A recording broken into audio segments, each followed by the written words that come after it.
mewawancarai eh, kisah sejarah lah Pak. Jadi di sini yang mau kami tanyakan eh, sejarahnya berdirinya masjid inilah Pak. Kayak gimana? Apa yang dianut maksudnya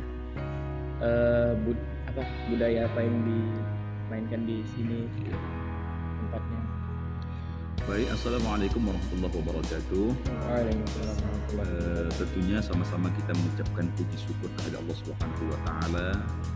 Untayan alhamdulillahirabbil alamin bahwa atas karunia, nikmat, kekuasaan Allah berikan kepada kita sehingga kita kuat melakukan segala aktivitas di Allah taala ini.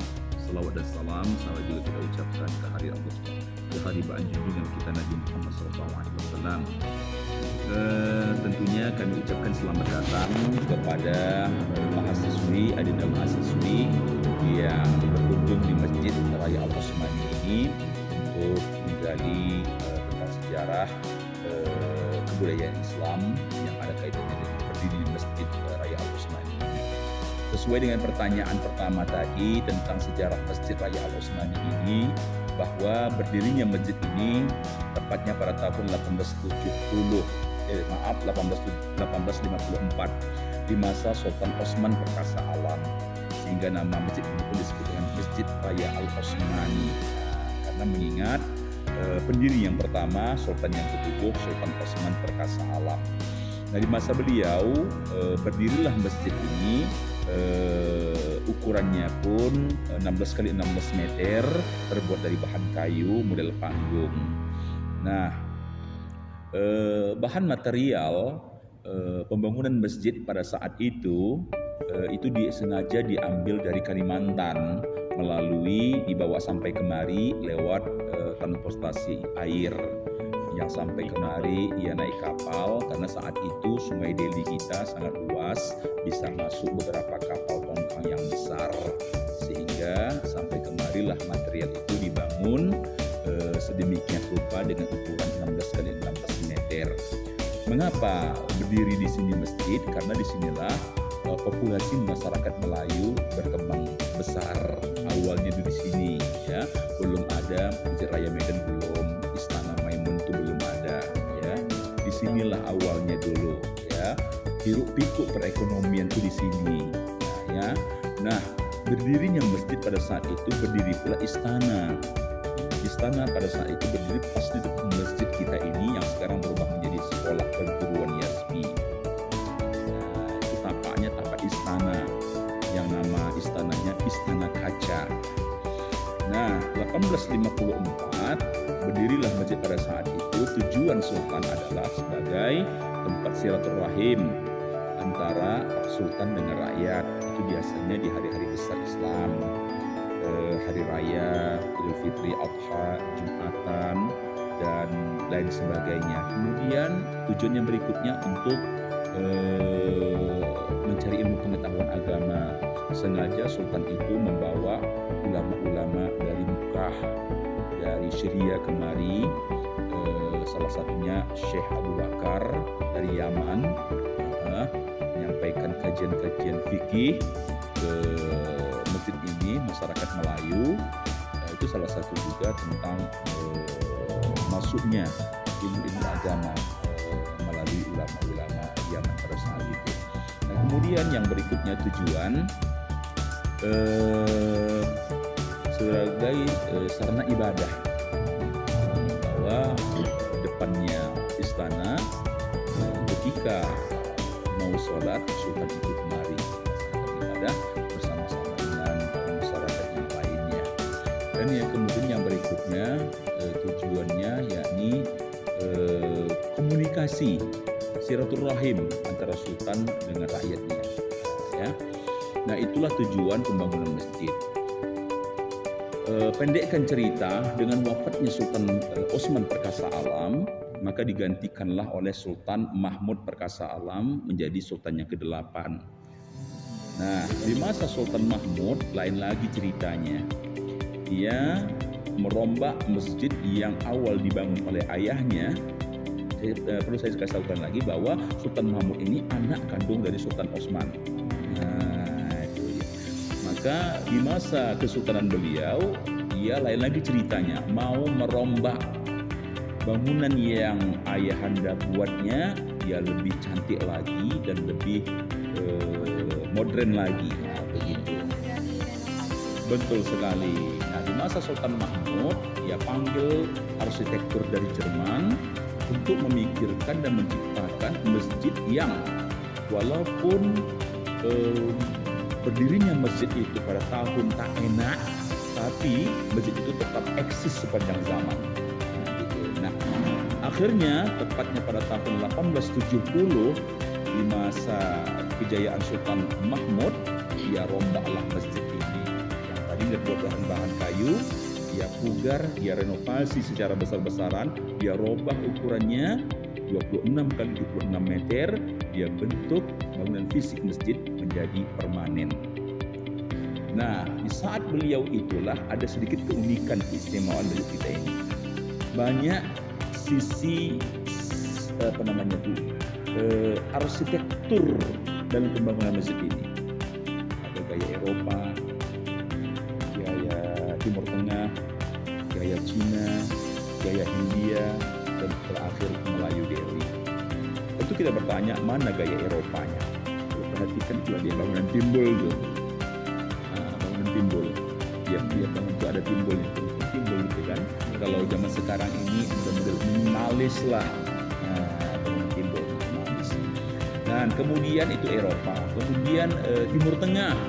Timur Tengah kalau kita perhatikan tiang masjid yang satu dengan yang lainnya di luar ruangan utama, ada di atasnya itu lengkungan, bulatan-bulatan, tiap-tiap satu tiang-tiang yang lain, itu persis seperti Masjid Mekah dan Madinah. Itu diambil adopsi dari situ. Kemudian gaya Eropa udah, Timur Tengah udah, India, perhatikan ini. Sisi bangunan ini ada 4 sisi.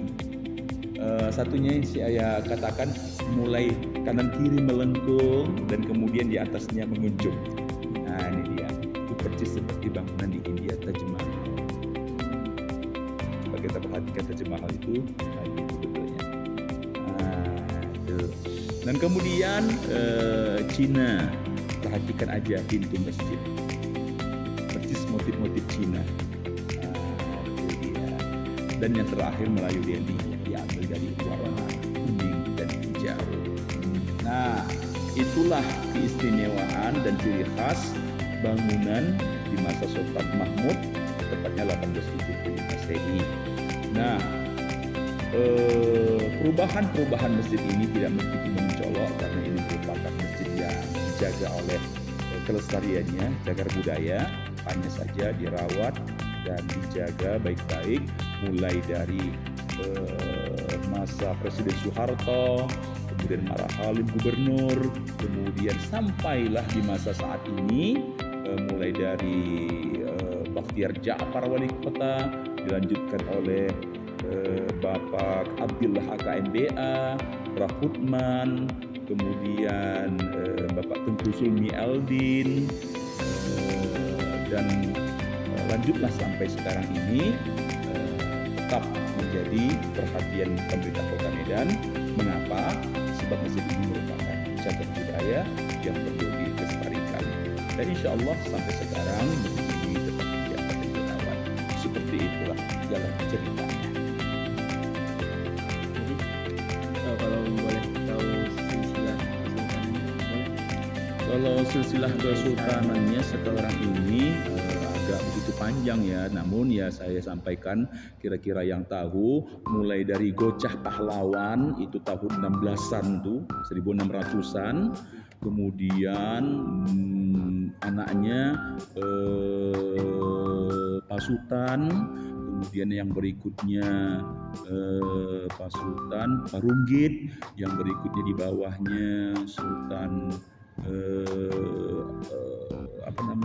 Gandar Wahid, berikutnya Amaluddin Magedar Alam, berikutnya Sultan Osman, berikutnya Sultan Mahmud, berikutnya Sultan Tengku Azmi.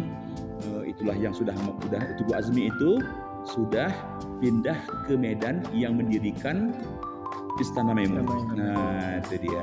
Baru lanjutnya di sana. Di sana yang lanjutlah terus ke sana di masa Sultan yang ke-9. Nah, sampailah seterusnya dan terakhir Sultan Arya Lamanzizi yang umurnya hari ini masih ya muda Masih lah, muda, betul. ya. Nah, itulah dia silsilah Kesultanan Delhi. Baik. Yang lain? Mungkin Mm-mm. ornamen yang di kaca itu kan Pak, biasanya ada dia. Apa emang menganut dari Eropa? Kalau kaca-kaca itu tentunya dari Belanda. Mm-mm. Belanda dan itu kaca asli. Kaca asli. Kalau kaca yang tak aslinya, ini dia beda beningnya. Ini asli buatan zaman sekarang.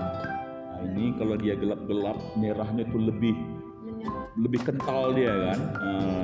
Lebih itu buatan yang lama, itu zaman Belanda.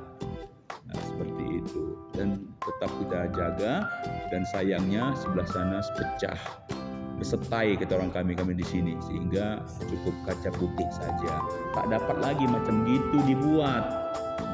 Kalaupun ada macam gitu, inilah dibuat di Medan, tapi kaca-kaca biasa. Kalau itu lain dia. Ada lagi? Mungkin sampai Ya, yang lain ada Hah? pertanyaan ini. Ada Ini? udah sama-sama. Ada satu yang sama. Baik. Yang sampai kita. Baik. Terima kasih buat Bapak Ahmad Faruni. Haruni yang telah menyempatkan waktunya untuk berbicara tentang sejarah Masjid Al-Asman. Jadi ini itu saja yang dapat kami tanyakan. Terima kasih Pak. Baik.